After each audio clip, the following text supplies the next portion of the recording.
Okay, I hope everyone can hear me now. Um, it's 10:41, so I'm gonna slowly start with the introductions. I think there's a little too many of us who are supposed to be in this meeting to have everyone introduce themselves, but I'll start with myself,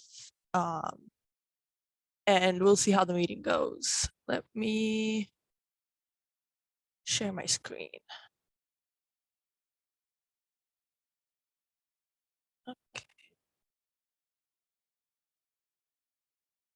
Let's see. I don't want you to see this one. I swap? That's it. Okay. Can you all see the slides? Give me like thumbs up or yes in the chat. Thank you, Jayden. Welcome to data structures. I'm sure you already had one lecture that you attended yesterday with Professor Aman. My name is Sarah, and I'm going to be your TA for this semester. Our discussions will be at this time every week. I'll send out emails if we have to miss a week or if it won't be me here or if any changes are made to the schedule. Hopefully not though. Additionally, I just want to say that today is going to be C++ review. I don't know how many of you came directly from programming 2, or maybe you took the advanced programming class with programming 1 and 2 merged, but we'll just go over a couple of simple concepts to prepare you for what the class will require of you, I guess. So about me, I'm a third-year computer science major. I'm a math minor too. This is my second semester working with Professor Aman. I TA'd physics 2 for a little bit, so some of you may or may not know me from there. But yeah, I have some experience with TAing, and I hope we can all get along. If you have any issues, feel free to message me on Slack. I think that will be the fastest way to get a response from me. Emails work too, but it's all about, I guess, how fast you want your response to be. About the course, Dr. or Professor Aman, he structures his class to prepare you for the industry, and you'll hear him talk about topics, and he'll say in classes, oh, this is going to appear on your interviews, technical assessments, etc. And I think that's very valuable, and it was for me, and I'm sure it will be for you. So it's really good to watch lectures, attend if you can, or take part in the activities because they're very, very useful for you. Yeah, the slide says that you should avoid just memorization. The projects and programming quizzes that you'll have will not allow you to just memorize things. You'll have to go out of your way to actually understand what you're doing and be able to create things yourself, which enhances that. Okay, so this semester the attendance is not mandatory, but we will keep track of the of your attendance. As the syllabus says, it will count towards extra credit. But you do not have to attend the discussions. This is not the only way to get extra credit. As Professor Aman already said, there are multiple ways, multiple assignments where you can earn that. There's going to be surveys that you can do to earn that extra credit. So don't worry about it if this time does not work for you. The discussions will be recorded, so feel free to watch those and not attend these. The way we will monitor your attendance will be a short quiz. It will last only 5 minutes. The access code will be provided by me the last 10 or so minutes of our discussion. And don't worry about the answers because this is for participation, not accuracy. It is a good review. it is a good way to prepare you for the conceptual quizzes of the week. So try not to look at your notes, right? Test yourself. Yeah, let's start with the review. So first of all, we have the preprocessor directives. Those are the little hashtag um, uh, statements at the beginning of your code. They're not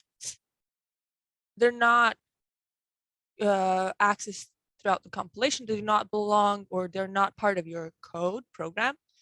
They are just accessed by the preprocessor in the stages before compilation. So if you're familiar with linkers, that's where these come in to connect all the different libraries, files, etc. that you're using, and prepare the compiler for the correct processing of your code. You have different types of these statements. You have the include, which is a way to connect your different files, libraries, etc. You're familiar with those. You have define, which then replaces all instances of the identifier that you specify with whatever replacement you make for it. If defined, if not defined, and end the if. Those identifiers allow the sections to be compiled if this specific identifier is defined, or if you use if not defined, then if it is not defined. And then pragma once is very similar to if defined and if not defined. It's just used once. It's a lot simpler. It might be a little more practical because it's shorter, but sometimes it's a little tricky because not all compilers work with it correctly. I think that for this class, you'll be fine using it.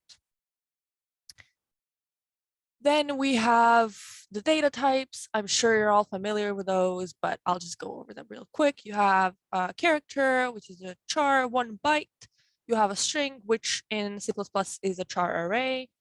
You have ints, which are 4 bytes, unsigned ints, 4 bytes just in the positives. So a higher positive number can be represented.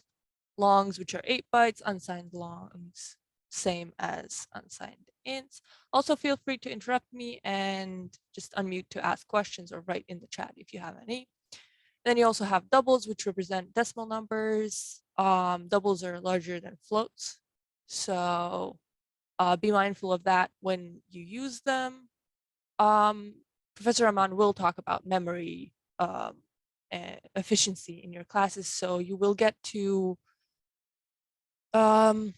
experiment with these types for your purposes. And then you also have Boolean, which can only have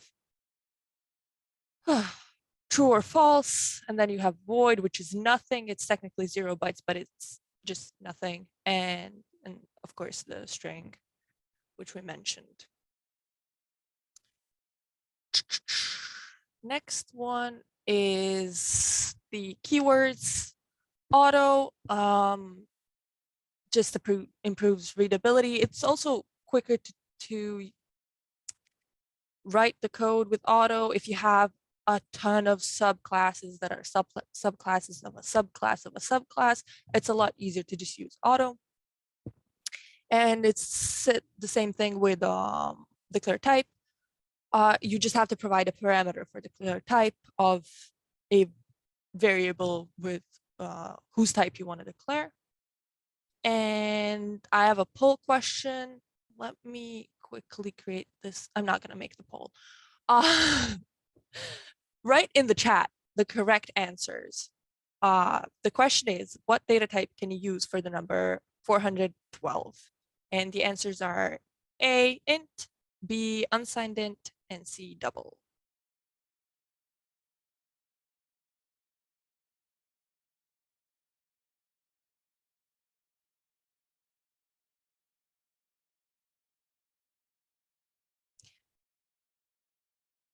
Fair answers, all fair answers. The correct answer for this one, the way Professor Rahman did it, is A and B. Although you could represent a double, but I think that might depend on the compiler. It might give you like a little squiggly line saying, oh, it's an integer or something.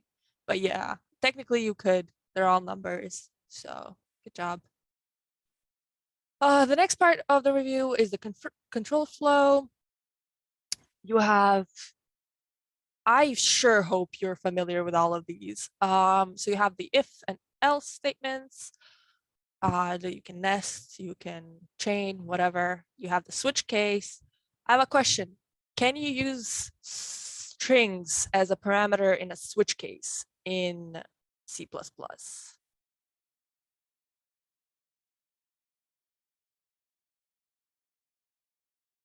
Anyone? Can? No, because in C++, yeah, strings are not the default types as opposed to Java. So you cannot use them necessarily as, you cannot use them. This example here is not, it won't work in C++. And we also have while loops and a for loop. Yep, exactly, not primitive types. That's the word I was looking for. Thank you, Liliana. I hope I pronounced your name right. And yeah, you have the for loop. I really hope you're familiar with these. Otherwise, we're gonna. Might be the answer. I'm not entirely sure. I know the answer for sure is that strings are not primitive types. Okay, pointers. The fun part. The pointer is a variable whose value is actually the memory address of some other variable. The format of, well, the easiest way to think of it is like points to the memory location of something you want to access. The format of declaring a pointer is you put the data type and you put the asterisks and then you put the name of your variable. The white space does not matter. You will have some keywords that will their position will matter, but for asterisks it's fine. Just please stick to what you pick. So if you choose to put the space before the asterisks or after asterisks or both, just stick to it in your code. It makes it more readable. It looks better. It's more professional, and it's just easier to work with. You'll have to work in a group later on, so that'll make your life and their life easier. Then you have the address of operator, which is a little ampersand. It gets the memory address of a variable. It's also used for references in C++. And then you have the dereference operator, which is the asterisk, and that gets the memory value of, or the memory address of the pointer. And then you have these two examples. The first example here will just print out the address of number because you specify that X is a pointer to address of number. And then if you dereference it, it will actually print out the value of number. Let's see, next one. Oh, okay. So arrays and pointers are closely related. I'm pretty sure that one of your programming quizzes will require you to understand this very well. The way the arrays can be processed in C++ is because arrays are contiguous in memory. So each element is stored after the next one at the next memory location right next to it. So if you have a pointer to the first element, you essentially have access to all the elements in that array. And that's what's showcased here in this example. It's equivalent. You can access any memory location or any array location the same way you would with the little index in the square brackets. So this is showcased here. You have numbers in square brackets 2 is the third element of the array, and you can access the same element if you just use the pointer to the first element and then add 2, which will shift that pointer 2 spaces in memory. The sentence at the end, it's about the way memory is structured. It's like a stack of elements, and each word takes up 4 spaces in that stack, and then the next element is stored 4 elements above it, etc., etc., or below it, depending on which infrastructure is used. The way you declare arrays is you put data type, then you put the name, and then you put the square brackets with the size inside the square brackets. The size of the array cannot be determined at compilation time in C++, unless you use a concept we'll talk about later in this presentation. You can immediately initialize that array too by putting all the elements that you want in your array in curly brackets, braces, however you call them. And you can access them with the square brackets just like in Java. Multidimensional arrays, we just keep stacking square brackets. This will create an array of 4 elements, and each of those elements has 5 elements. So you have essentially 4 rows and 5 columns. And then in the second line, you assign the value of 1 to the first row and 4th column. You can also use the array std array wrapper, which is essentially a little class in C++, and it adds functionality such as the size function. Passing them as arguments. If you pass an array as an argument, you can do it by passing that initial pointer to the initial element. You can pass the array and its length, which is really important. Otherwise, you will not know where it ends unless you use that array wrapper. And you do the same thing for multidimensional arrays, but you don't have to specify the first dimension. Everything else has to be specified explicitly. Then you have dynamic memory. Java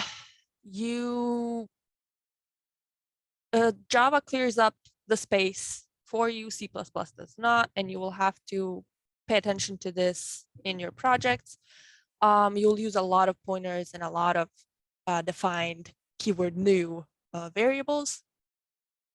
So defining a variable with keyword new will return a pointer to that data type every time. So if you allocate that memory with new, you have to also deallocate it or free up that space, and you use that with delete.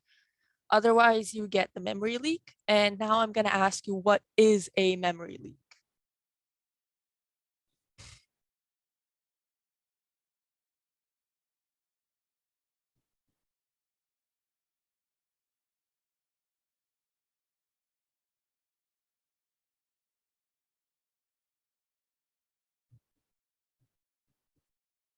Yep. All great answers. Yep. Yeah. A dangling pointer would be. Yeah. Yeah. You're trying to access memory that you don't, there's nothing there. It's not, yep. Yeah. Great job. What about, so in, okay, in Java, when you use the keyword new, it'll just create an instance of a variable. In C++, new has to be a pointer to a variable. So when you declare it, you will have to use the pointer declaration. It will create the new instance of an object, but it will only create a pointer to a memory location where it created that instance. Is that clear? Okay, great.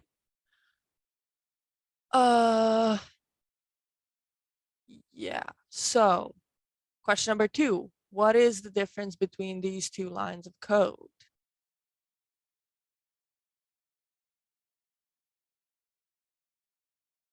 Honestly, if you need to unmute and speak up, feel free. Does the first one copy construct a pointer to a single integer that is the value 3, and then the second one allocates 3 integers on the v? Yep, exactly. Yep, great job. What about the third one? And since we have a single linked list, we assume that each node has a pointer to the next node that follows it. How would you remove node B? Of course, without getting the memory leak.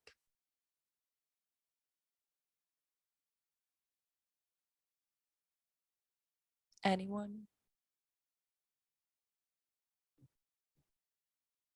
Great. What if we had a doubly linked list?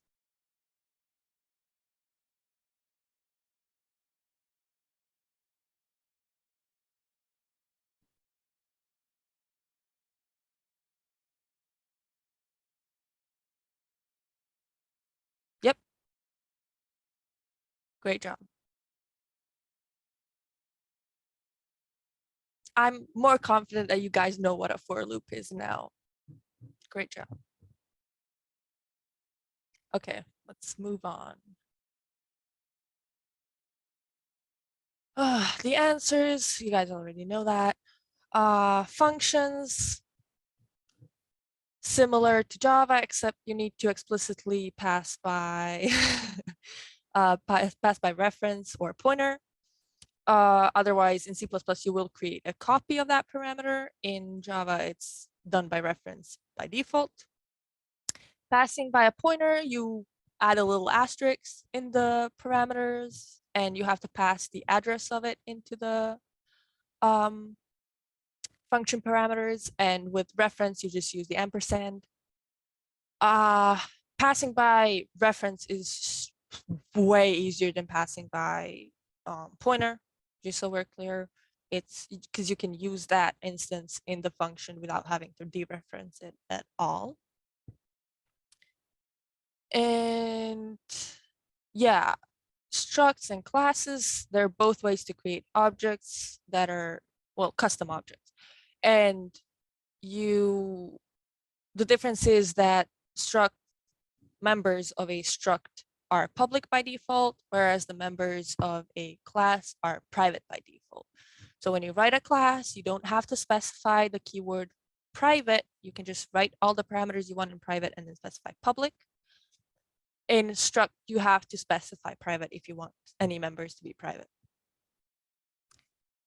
Templates, great thing. Templates create a generic data type functions and classes. So they're useful for, in this case, algorithms and data structures that can have int strings and other data types operated on in the same way. So to make a template class or function, you just add a little template type name T or whatever you want to call your type before the function or class declaration. You have the example given here. Make sure that when you're declaring your template that you actually can operate with any data type that your template is designed for to avoid errors in application. With class templates, you don't have to specify the template type name T, whatever, before the internal functions. But if you split up the slide, let me see, sorry. Oh, this is essentially an if statement. Oh, what did I do? Where am I? Back. Okay. So this is essentially an if statement. I keep forgetting the name of these statements, but it's basically if A is greater than B, return A, otherwise return B. Yeah, that's the word.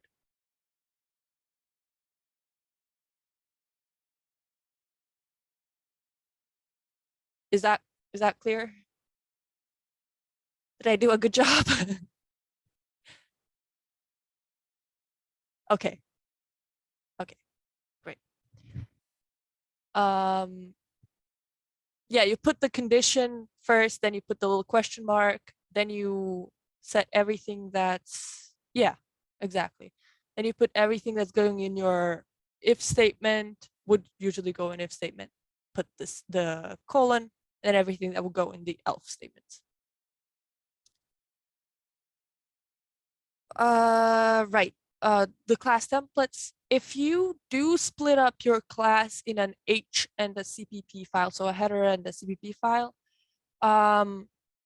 you will have to specify that it's a template before defining every function. If you're writing it within the class, within the same file, you don't have to specify it over and over again. Poll question number 2.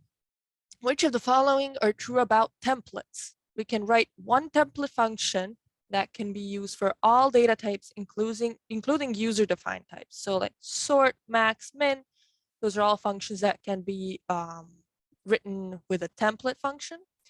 Number 2, we can write one template class or struct that can be used for all data types, including user-defined types like linked list, stack, queue, etc.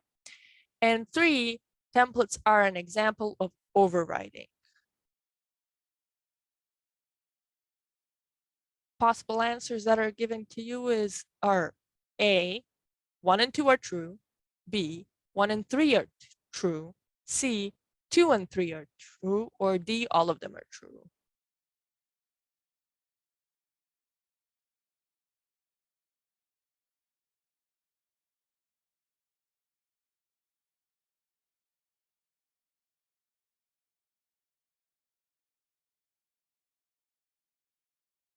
Okay, yes. And trust me, don't worry about templates right now. If you want to use them, you can use them. If you don't want to use them, you're not going to be forced to in this class. Okay, so the correct answer is A, because templates are an example of overloading, not overwriting. And do we all know what overloading is? Yes in the chat, no in the chat. Okay, I'm just gonna quickly go over it. Overloading is when you have multiple functions that take different parameters or have different return types, but they have the same name. So at compilation time, the compiler determines which function to use based on the parameters you pass to it. And if you have those multiple, when you have a default constructor and then you have your own constructor, and your own constructor has like many parameters, that's an example of overloading. Next slide. We're almost at the end, guys. Constant. So it indicates a variable that is not allowed to change. So you put constant before or after the data type, and you cannot change the value of your variable. With pointers, it gets a little more complicating, but it's really not. So if you put the keyword const after the asterisk, that means that you have a memory address that is locked, but the value of the integer is not locked. So the value of the integer can change because you put const after the asterisk. Okay, if you put const before int or before data type, then you cannot change the value of the variable stored within that address. You can change the address. That variable can now be moved to a different memory address, but you cannot change what's stored in that variable. So you cannot change the number.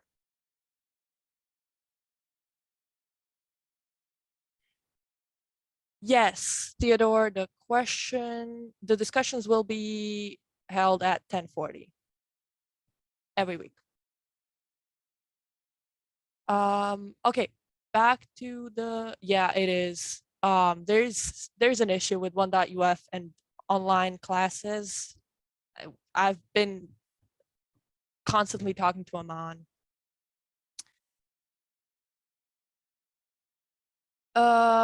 Okay, so to answer a question, Broderick, is that how you pronounce your name? God, you have unique names. I hate my name. Great. Okay, I got it. Yeah, Brody. Okay, that perfect. Thank you for that one. So in C++, you don't actually have the whole immutable/mutable thing. You have constant. Well, I don't know if you have it or not. I don't know of it, but constant, use constant if you don't want to change anything, or you can define at the beginning of the files with the whole hashtag define. But yeah, you have constant, and that sets it. You don't have to worry about anything else. Is that clear? Okay, great. And then I'm going back to my constants and pointers. If you want to make a pointer that is constant and it points to a constant value, you have to put const twice, and you put it before an int or before your data type and after the asterisk. And that way you cannot change the memory address or the value stored in that memory location. Are we good on const and pointers?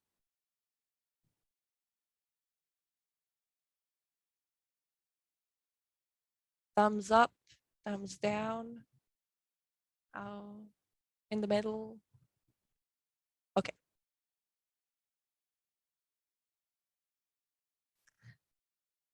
Now, you can use your keyword const at the end of a class function declaration. Great, so many thumbs ups. Or I don't, thumbs up, thumbs up, thumbs up. If you use a const at the end of the function declaration, that means that you cannot change the state of the object that your class creates. So you cannot change this or any of its properties. You will get an error if you try to change any of the fields within the class. And when you declare an object const, that means that it will only be able to call functions that have the const after them, if that's clear. So if you make a const object, you declare a const object in your main or whatever, you'll only be able to call the functions that have the const defined after them. Like in this example, you could only call get length. You wouldn't be able to call set length. You will get an error for that one. Is that one clear? Yes, it's all presentations are posted on Canvas.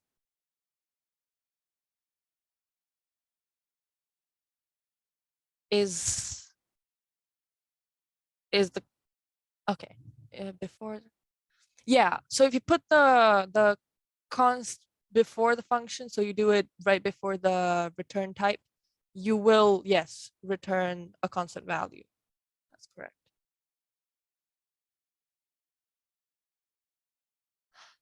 Now, if you have member variables that are constant by definition in classes, you have to initialize them in an initializer list. And it's done this way. I don't know why you would bother, but sure, go for it if you want to. And yeah, we're at the end of the presentation. I'm just gonna go quickly over this. Please don't cheat. Yes, cheating can ruin your academic and professional career in a way that it will go on your record if you're caught, but it also is not going to benefit you later on when you actually have to do this stuff. Because once again, this class will actually matter in the industry. You will actually be required to know algorithms and data structures if you go to work. So yeah, do your best. It's okay to not know things. Ask questions. It's better for you to understand something than get a good grade. You have the list of things that are included in our cheating policy, I guess, here. So copy pasting other people's code. I know that you are working on STEPIC problems and programming quizzes in pairs this semester. So I'm not entirely sure how that will work with the detection that we have in place. But when you write your own code, write it in a way that's unique to you. Put your own names, be as descriptive as you can. You have IDEs that will auto-complete variable names for you, so you don't have to write a single letter variable name to save time. If you use code from online sources and you don't cite it, that's also, yes, you are allowed to discuss programming quizzes after the due date, Brody. And you can also come to us and ask questions in office hours after the due date. And we're allowed to help you solve those problems after the due date. We also have, if you need to use websites for references when you're programming, there's a couple.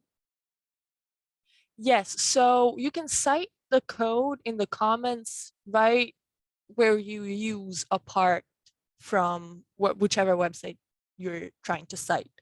So if there's like a little function that you were inspired to create by CPP reference or something, you can write a little reference in comments above it. Or Stack Overflow. I would honestly just use CPP reference. So I'll give you the participation quiz code right after this slide, so we can start on that. These are the resources that you guys have for C++ review. So you can have the tutor tutorials, the Udemy course, etc. Once again, CPP reference and C++, they're great websites that have a ton of information that you will need in your class, like algorithmic analysis, etc. of functions. So yeah, feel free to use them, just reference them and or cite them. That's what I wanted to say. And then you have the style guidelines. Stick to one. Pick whichever one you're most comfortable with, but just stick to it. Don't mix and match. It looks better. It's easier to read. It's just better for you and for me, who will have to grade your code later on. Please. And that's it for the presentation. I'm gonna get the code for you guys. Let me stop sharing my screen.